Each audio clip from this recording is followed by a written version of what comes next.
A man is locked inside a room at a secret military facility. No visitors, no windows, just four cold walls and complete silence. But instead of sitting still, he picks up a tiny pair of tweezers, not to pick a lock, not to escape, but to scratch drawings directly into the surface of the walls. Hour after hour, he drags that tool across the surface, carving out image after image with whatever strength he has left. His body is failing him. His hands are trembling, but he keeps going.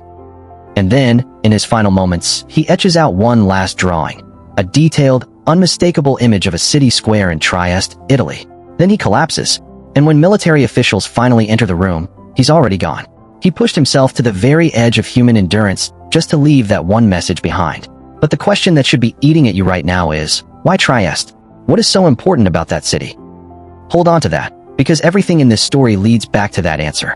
At the beginning of the movie, we are introduced to Michel, a 13-year-old boy living in Trieste, the very city scratched into that wall. And right from the start, it's clear that life is not exactly going his way. He's awkward, quiet, and almost completely invisible to the world around him, and not in a good way. Not yet.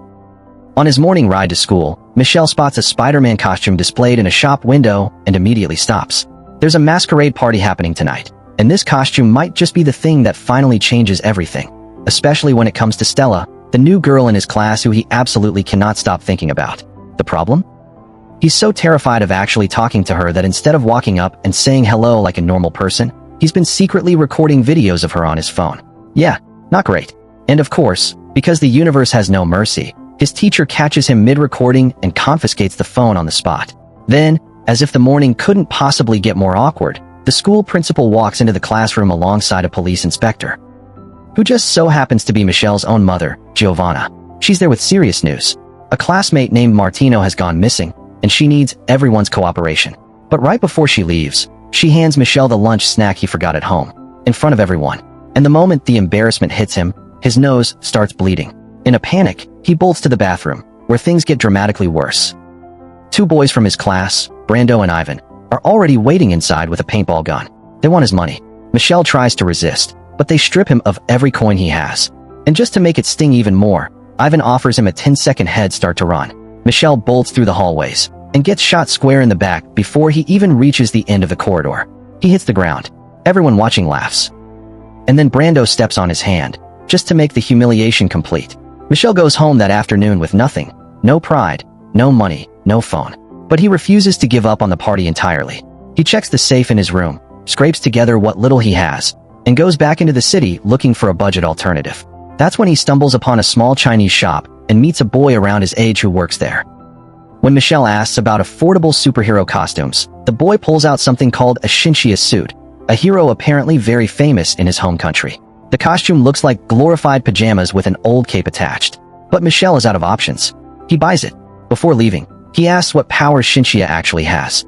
The boy just smiles and says, "You'll find out for yourself." That night, his mother Giovanna encourages him to go to the party. He puts on the costume and heads out. For a brief, beautiful moment, things actually go right. He runs into Stella at the party, and she genuinely compliments his costume. They talk, they laugh, and Michel feels something he rarely gets to feel, comfortable. But that moment is ripped away within minutes. Brando, who apparently can't stand watching anyone else be happy, decides to escalate things spectacularly. He announces to the entire party that he stole Michel's phone from the principal's office, and then plays the secret recordings of Stella for the whole room. Everyone watches. Stella stares at the screen in disbelief, then turns to Michel and asks if that was really him. Michel can't even form a word. He just turns and tries to run, but Brando and his crew have blocked every exit. Cornered and humiliated in front of his entire class, Michel locks himself inside a bathroom. He looks at his cheap costume in the mirror and shouts, "What powers does Shinshia even have?" The entire city goes dark. When the power finally flickers back on a few seconds later, Michel has already slipped out the bathroom window and is running home as fast as his legs will carry him. The next morning, he wakes up feeling off. His dog Mario is staring at him in a way that sends a chill down his spine. Then Michel steps into the bathroom, looks in the mirror, and there is nothing looking back. His body is completely invisible. He is in full panic mode. When his mother comes into his room, she can't see him at all. He scribbles a note on paper, drops it on the bed, and waits for her to leave. Once Giovanna is gone, Michel does what any curious teenager would do. He goes to school, without clothes. He walks into his classroom. No one flinches. No one reacts. He's a ghost. And just like that, he starts having a little fun with it. He sneaks Ivan's paintball gun and fires it at the blackboard. Ivan gets ejected from class immediately.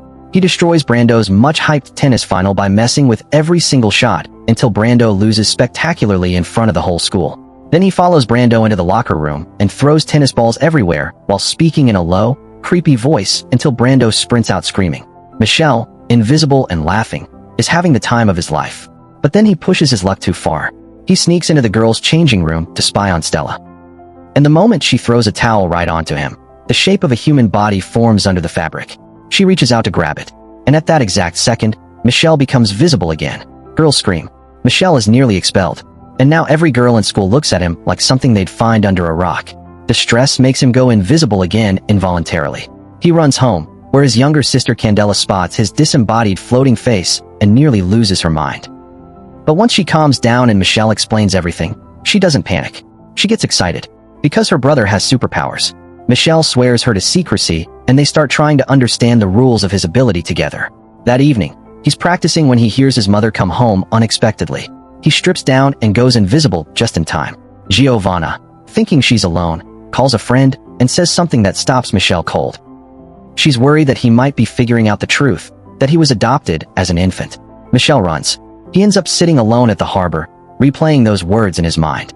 That's where Stella finds him, or rather, finds an empty swing mysteriously moving on its own. Rather than running, she leans forward and calmly asks if someone is there.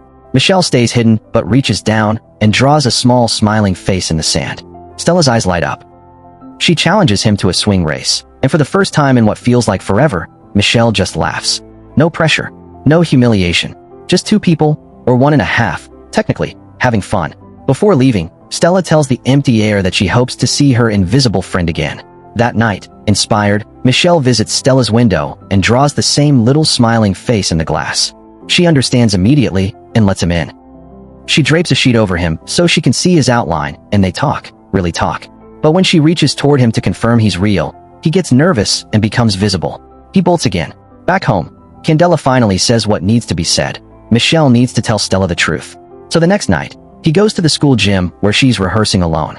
But before he can take a single step toward her, an armed man bursts through the door holding a tranquilizer gun and shoots Stella before she can even react. She drops within seconds. The man scoops her up and heads for his van. Now, before I go any further, if you're not subscribed yet and you're watching this far in, you already know this channel delivers. Hit that subscribe button right now and drop a comment below. Do you think Michelle is about to save her? Or is this about to go very, very wrong? Michelle doesn't think. He just runs straight at the kidnapper and grabs his arm. The man throws him to the ground. Mario bites the man's arm. The man still gets away. Stella disappears into a van with an armed stranger, and Michelle is left on the pavement watching it drive off. The police come. Giovanna rushes to Michelle. He's physically unharmed, but shaken to his core. He tells her about Stella, but in his mind, he's already planning something much more personal than a police report. But when he goes to grab his Shinshia costume, he discovers his mother washed it. And when he puts it on, nothing. No invisibility. He can't turn. In a rage, he confronts Giovanna and accuses her of destroying his powers. She has no idea what he's talking about. And then Michelle says it, that she's not his real mother. He storms out. Behind him, the glass in a bookcase shatters on its own. At the harbor, he runs into a man in sunglasses who's been appearing on the edges of his life for days now. The man introduces himself as Andre. And then he says the words that shatter everything Michelle thought he knew about himself. He is Michelle's real father. Andre explains everything. Years ago, after a nuclear disaster in Russia, radiation gave certain survivors extraordinary abilities. The government captured them and built a secret program called the Division, run by a Cold War-era general who saw these people not as humans, but as weapons. Andre could read minds and erase memories. But every use of his power cost him his sight, until eventually he went blind. Inside the Division, Andre fell in love with a woman named Elena. She had the power of invisibility. And even though specials weren't supposed to form families, they had a child, Michelle. Knowing the Division would weaponize their son, they ran. Soldiers gave chase. Elena stayed behind to hold them off, using her invisibility. But a sniper noticed a butterfly land on her invisible body, and that single butterfly gave her position away. She was shot. Andre escaped with infant Michelle, crossing Europe until his mind-reading ability led him to Giovanna, a woman who desperately wanted to become a mother. He left Michelle on her doorstep, but the Division never stopped looking. Because Michelle, the child of two specials, could be the most powerful weapon they ever created. Andre gives Michelle a new suit before disappearing into the city. It's black, marked with a Russian symbol, and made from the same material his mother once used. When Michelle puts it on, the power returns immediately. That same night, Dr. Basile, a family friend who's been around the house, reveals his true colors. He's Division. The doors lock. The hunt begins inside Michelle's own home. Basile throws flour across the rooms to track Michelle's invisible footprints. Step by step, he closes in. The chase ends when Basile slams Michelle against the bedroom wall. Michelle kicks free, dives out the window, hits the street, goes invisible, and runs. He finds Ivan on a motorcycle, tells him to drive, now, and Ivan, thinking he's encountered a ghost, floors it anyway. At a warehouse, Michelle reveals himself and tells Ivan everything. Ivan, realizing the scrawny kid he used to bully can turn invisible, does a complete 180 on their relationship. They plan a rescue. The only problem, they have no idea where Stella is being held. But Stella is working on that herself. She's on a ship somewhere, locked in with Martino and Brando, who were also taken. She finds a ceiling vent. Using Brando and Martino as a human ladder, she climbs up and begins navigating the ship with the precision of someone who spent years in gymnastics training. She locates an emergency signal lamp. Remembering the drawing from the harbor, she sketches the same little smiling face onto the lamp and switches it on. A silent message broadcast into the sky. Far away, Michelle sees it and recognizes it immediately. He and Ivan reach the ship and face armed guards at every entrance. Ivan shoots the electrical panel with his paintball gun, shorting out the entire security system. Michelle slips inside, invisible, knocks a guard out with a fire extinguisher, takes his weapon, forces another guard to open the cells, and frees Stella, Martino, and Brando. He locks the guards inside and pulls off his mask. The looks on their faces are priceless. But there's no time for reunions. Stella says there's one more prisoner still on board. Michelle follows her. Straight into a submarine. The lights snap on. They're surrounded. And then Stella raises a gun and points it directly at Michelle. He stares at her, completely thrown. And then the division's general steps forward from the shadows and delivers the truth like a blade. He controls minds. He's been using Stella as a puppet the entire time. And the division, the secret program that has been hunting Michelle his whole life, is led by someone who has been searching for him for years. Someone who never actually died on that mission. Elena, his mother, alive. The general offers Michelle a deal. Come willingly, and Stella goes free. Outside, Giovanna has broken onto the ship and is fighting her way through. Andre reaches everyone with his mind and tells them all to run. The self-destruct has been activated. Giovanna, Basile, Andre, Martino and Brando escape just as the explosion tears through the vessel. In the submarine, Michelle is cornered. The general is already loading him toward the division's next mission. But something awakens in Michelle, something new, something that has nothing to do with invisibility. In pure desperate fury, he reaches out with his mind and starts moving objects. Metal bends. Walls crack. The submarine starts tearing itself apart from the inside.